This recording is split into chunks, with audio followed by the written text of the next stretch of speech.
नमस्ते। नमस्ते मेरे प्यारे देशवासियों। कोरोना वैश्विक महामारी के खिलाफ भारत की लड़ाई बहुत मजबूती के साथ आगे बढ़ रही है। आप सभी देशवासियों की तपस्या, आपके त्याग की वजह से भारत अब तक कोरोना से होने वाले नुकसान को काफी हद तक टालने में सफल रहा है। आप लोगों ने कष्ट सहकर भी अपने देश को बचाया है, हमारे इस भारतवर्ष को बचाया है। मैं जानता हूं आपको कितनी दिक्कतें आई हैं। किसी को खाने की परेशानी, किसी को आने जाने की परेशानी,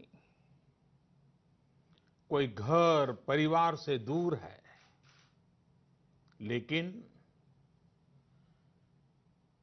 आप देश की खातिर एक अनुशासित सिपाही की तरह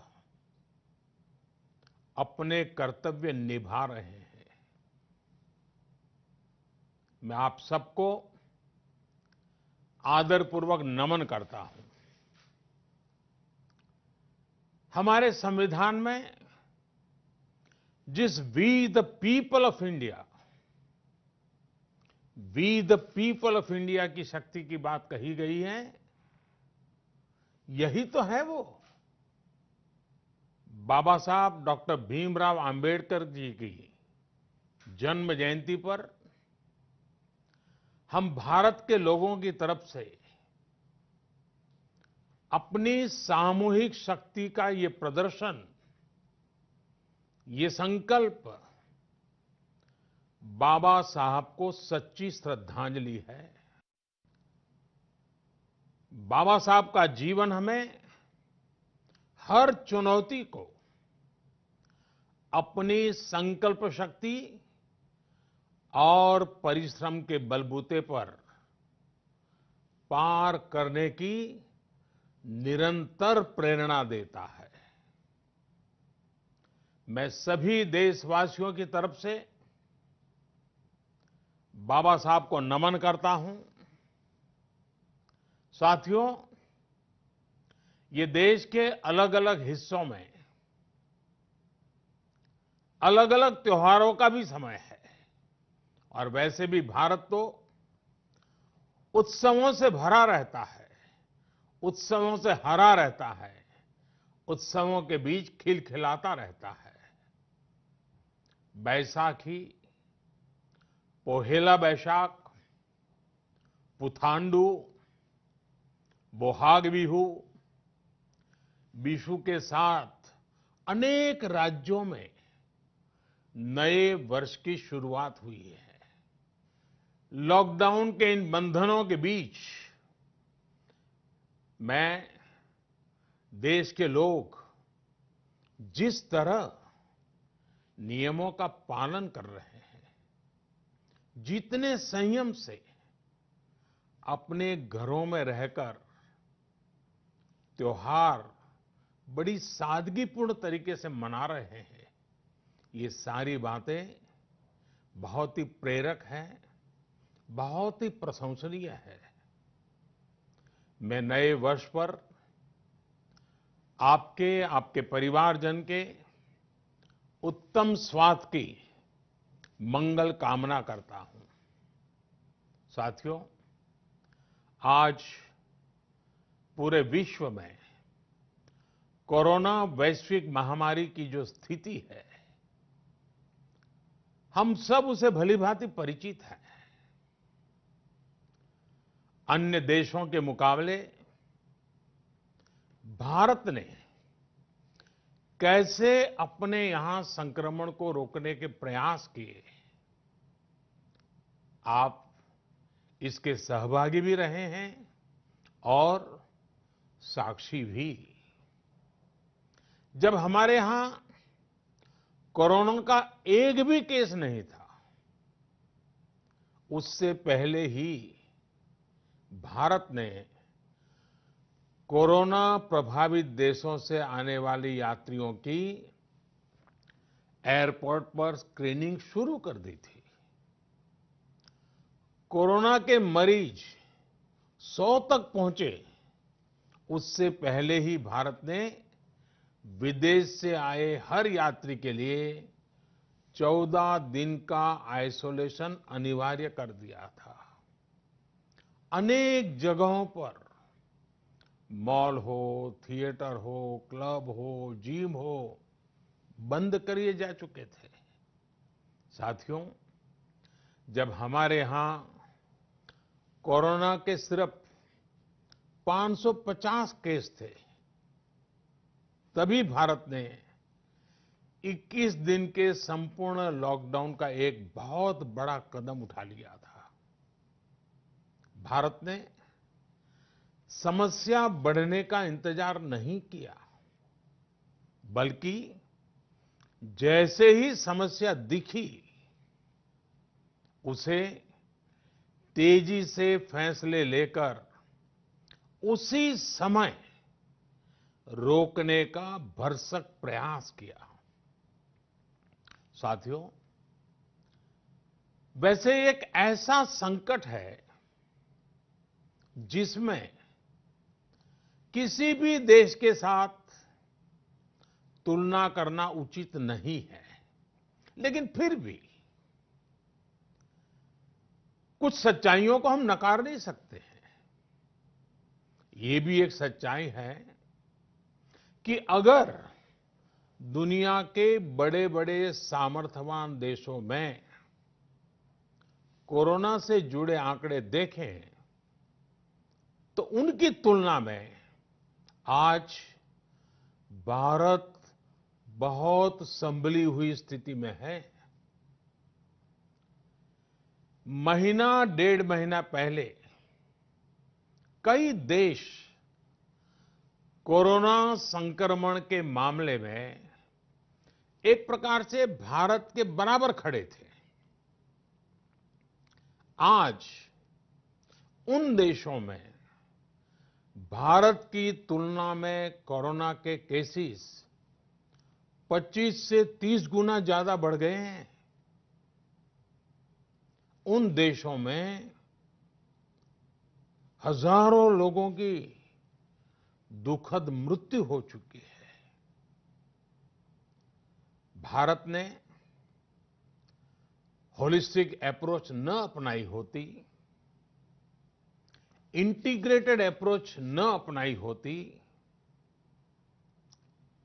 समय पर तेज फैसले न लिए होते, तो आज भारत की स्थिति क्या होती, इसकी कल्पना करते ही रुएं खड़े हो जाते हैं।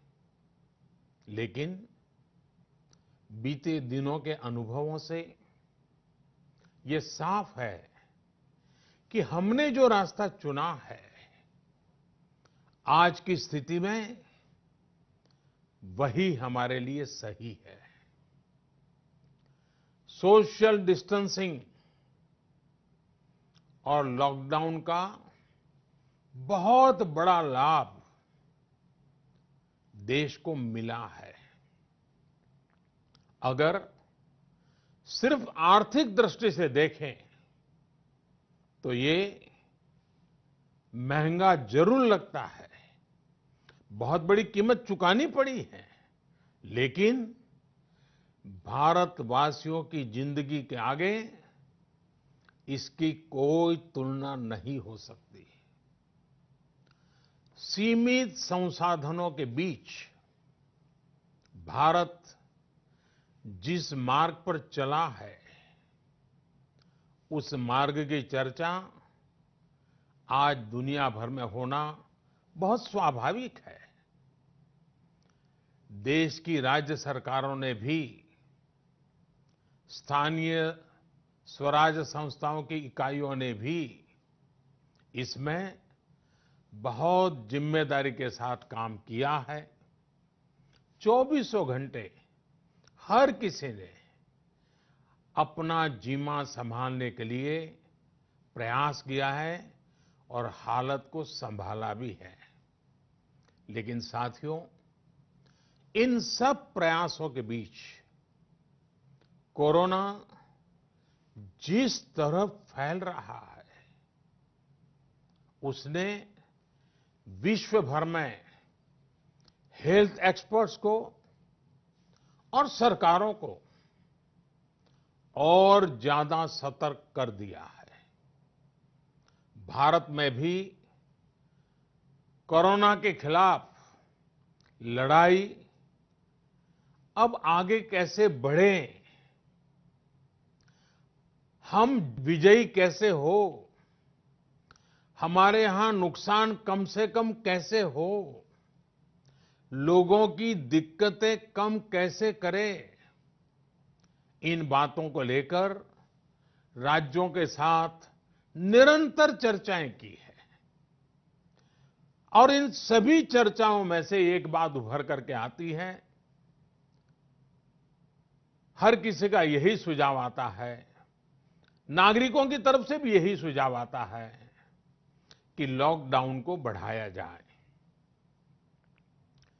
कई राज्य तो पहले से ही लॉकडाउन को बढ़ाने का फैसला कर चुके हैं।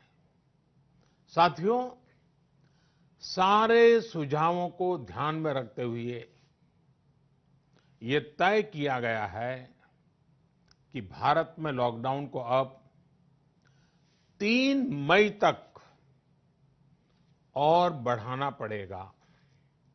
यानी 3 मई तक हम सभी को, हर देशवासी को लॉकडाउन में ही रहना होगा। इस दौरान हमें अनुशासन का उसी तरह पालन करना है जैसे हम करते आ रहे हैं। मेरी सभी देशवासियों से ये प्रार्थना है कि अब कोरोना को हमें किसी भी कीमत पर नए क्षेत्रों में फैलने नहीं देना है। स्थानीय स्तर पर अब एक भी मरीज बढ़ता है तो ये हमारे लिए चिंता का विषय होना चाहिए। कहीं पर भी कोरोना से एक भी मरीज की दुखद मृत्यु होती है तो हमारी चिंता और बढ़नी चाहिए। और इसलिए हमें हॉटस्पॉट्स को इंगित करके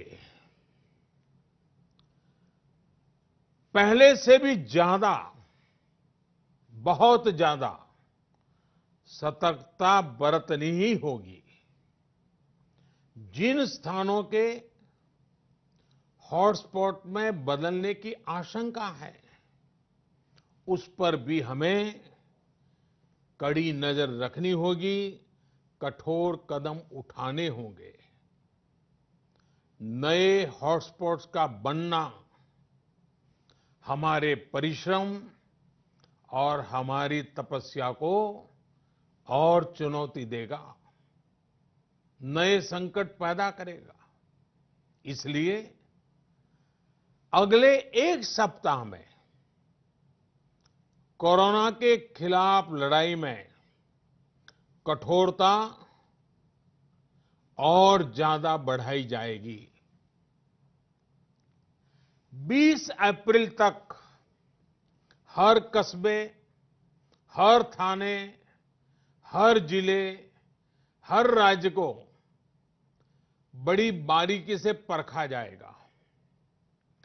वहां लॉकडाउन का कितना पालन हो रहा है, उस क्षेत्र ने कोरोना से खुद को कितना बचाया है, इसका मूल्यांकन लगातार किया जाएगा। जो क्षेत्र इस अग्नि परीक्षा में सफल होंगे, जो अपने यहां हॉटस्पॉट नहीं बढ़ने देंगे और जिनके हॉटस्पॉट में बदलने की आशंका भी कम होगी, वहां पर 20 अप्रैल से कुछ जरूरी गतिविधियों की अनुमति, छूटछाट दी जा सकती है। लेकिन याद रखिए, ये अनुमति सशर्त होगी। बाहर निकलने के नियम बहुत सख्त होंगे। लॉकडाउन के नियम अगर टूटते हैं और कोरोना का पैर हमारे इलाके में पड़ता है, तो सारी अनुमति तुरंत वापस ले ली जाएगी। और इसलिए न खुद कोई लापरवाही करनी है और न ही किसी और को लापरवाही करने देना है। मेरे देशवासियों, कल इस बारे में सरकार की तरफ से एक विस्तृत गाइडलाइन जारी की जाएगी। साथियों, 20 अप्रैल से चिन्हित क्षेत्रों में इस सीमित छूट का प्रावधान हमारे गरीब भाई बहनों की आजीविका को ध्यान में रखते हुए किया गया है। जो रोज कमाते हैं, रोज की कमाई से अपनी जरूरतें पूरी करते हैं, वही मेरा एक बृहद परिवार है। मेरी सर्वोच्च प्राथमिकताओं में एक, इनके जीवन में आई मुश्किल को कम करना है। प्रधानमंत्री गरीब कल्याण योजना के माध्यम से सरकार ने उनकी मदद करने का हर संभव प्रयास किया है। अब नई गाइडलाइंस बनाते समय भी उनके हितों का पूरा ध्यान रखा गया है। इस समय रबी फसल की कटाई का काम भी जारी है। केंद्र सरकार और राज्य सरकारें मिलकर प्रयास कर रही हैं कि किसानों को कम से कम दिक्कत हो। साथियों, देश में दवा से लेकर के राशन तक पर्याप्त भंडार है। सप्लाई चेन की बाधाएं लगातार दूर की जा रही है। हेल्थ इंफ्रास्ट्रक्चर के मोर्चे पर भी हम तेजी से आगे बढ़ रहे हैं। जहां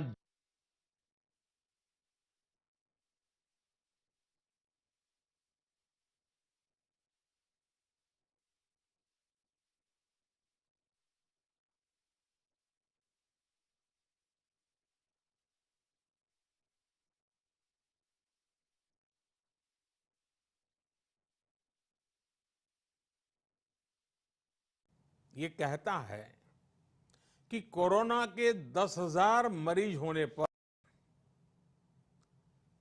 1500-1600 बेड्स की जरूरत होती है। भारत में आज हम 1 लाख से अधिक बेड्स की व्यवस्था कर चुके हैं। इतना ही नहीं, 600 से भी अधिक ऐसे अस्पताल हैं जो सिर्फ कोविड के इलाज के लिए काम कर रहे हैं। इन सुविधाओं को और तेजी से बढ़ाया जा रहा है। साथियों, आज भारत के पास भले सीमित संसाधन हो,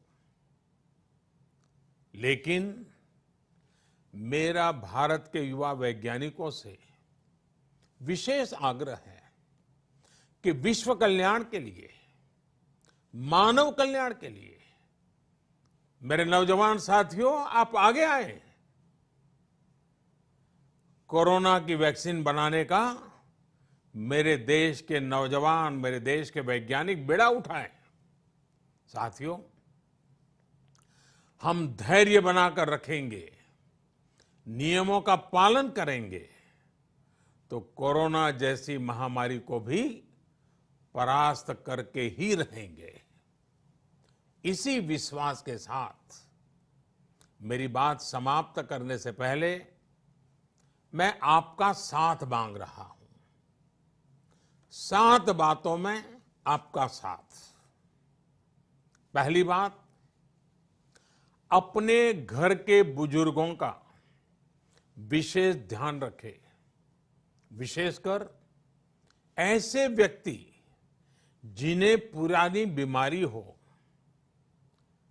उनकी हमें एक्स्ट्रा केयर करनी है। उन्हें कोरोना से बहुत बचाकर रखना है। दूसरी बात, लॉकडाउन और सोशल डिस्टेंसिंग की लक्ष्मण रेखा का पूरी तरह पालन करें। घर में बने फेस कवर या मास्क का, और वो भी घर में बने हुए, उनका अनिवार्य रूप से उपयोग करें। तीसरी बात, अपनी इम्यूनिटी बढ़ाने के लिए आयुष मंत्रालय द्वारा जो निर्देश दिए गए हैं, उसका अगर हम पालन करें, गर्म पानी है, काढ़ा है, इनका निरंतर सेवन करें। चौथी बात, कोरोना संक्रमण का फैलाव रोकने में मदद करने के लिए Aarogya Setu mobile app, Aarogya Setu mobile app जरूर डाउनलोड करें। दूसरों को भी इस ऐप को डाउनलोड करने के लिए प्रेरित करें। पांचवी बात, जितना हो सके उतने गरीब परिवार की देखरेख करें, उनके भोजन की आवश्यकता पूरी करें। छठी बात, आप अपने व्यवसाय, अपने उद्योग में अपने साथ काम करे लोगों के प्रति संवेदना रखें, किसी को नौकरी से न निकालें। सातवीं बात, देश के कोरोना योद्धाओं, हमारे डॉक्टर, नर्सेस, सफाई कर्मी, पुलिसकर्मी, ऐसे सभी लोगों का हम सम्मान करें, आदर पूर्वक उनका गौरव करें। साथियों, इन 7 बातों में आपका साथ, ये सप्तपदी विजय प्राप्त करने का मार्ग है। विजय होने का हमारे लिए निष्ठापूर्वक करने वाला ये काम है। पूरी निष्ठा के साथ 3 मई तक लॉकडाउन के नियमों का पालन करें। जहां है वहां रहे, सुरक्षित रहें। वयम राष्ट्रे जागृयाम, हम सभी राष्ट्र को जीवंत और जागृत बनाए रखेंगे। इसी कामना के साथ मैं अपनी बात समाप्त करता हूं। आपको, आपके परिवार को उत्तम स्वास्थ्य की मंगल कामनाएं करता हूं। बहुत बहुत धन्यवाद। है वहां रहे, सुरक्षित रहें। वयम राष्ट्रे जागृयाम, हम सभी राष्ट्र को जीवंत और जागृत बनाए रखेंगे। इसी कामना के साथ मैं अपनी बात समाप्त करता हूं। आपको